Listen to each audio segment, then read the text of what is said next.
يا أيها الذين آمنوا كتب عليكم الصيام كما كتب على الذين من قبلكم لعلكم تتقون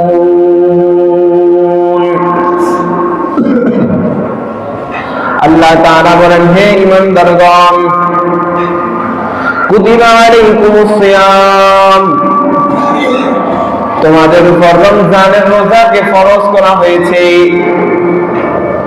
কামা কুতিবা আলাল্লাযীনা মিন ক্বাবলিকুম, যেমনি ভাবে তোমাদের পূর্বেকার নবী এবং তোমাদের পূর্বে যারা এসেছে তাদের উপর ফরজ করা হয়েছিল।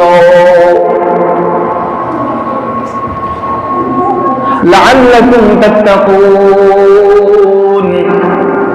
আল্লাহ রাব্বুল আলামিন বলেন, বান্দা, এই রমজানের রোজাকে তোমাদের জন্য আমি ফরজ করেছি যাতে করে তোমরা মুত্তাকি হতে পারো। তাই যদি তোমরা মুত্তাকি হতে চাও, তাকওয়াওয়ালা হতে চাও, তাহলে রমজানের রোজাগুলোকে পরিপূর্ণভাবে আদায় করো।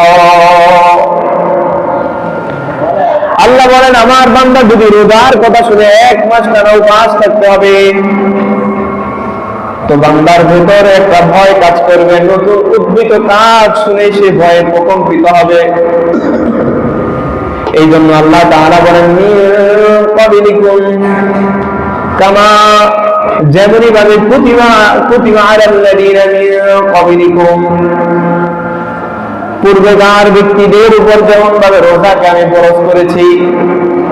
অর্থাৎ তুমি শুধু রোজা রাখবা বিষয়টা এমন নয়, তোমার পূর্বে যারা এসেছে তারাও রোজা রেখেছিল, যাতে করে বান্দা ভয় না পায়, কাজটাকে নতুন মনে না করে, কাজটাকে কঠিন না মনে করে।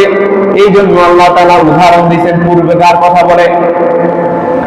এরপর আল্লাহ তাআলা এখানে ক্ষান্ত হন নাই, আল্লাহ তাআলা বলেন, বান্দা যাতে এটাকে কঠিন না মনে করে, এই জন্য আমি বলে দিয়েছি আইয়ামান মাদুদাত,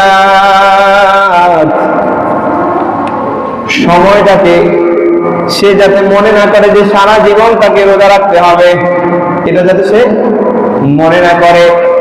নির্দিষ্ট সময়ের জন্য, নির্দিষ্ট দিনের জন্য আমি তাকে রোজা রাখতে বলেছি।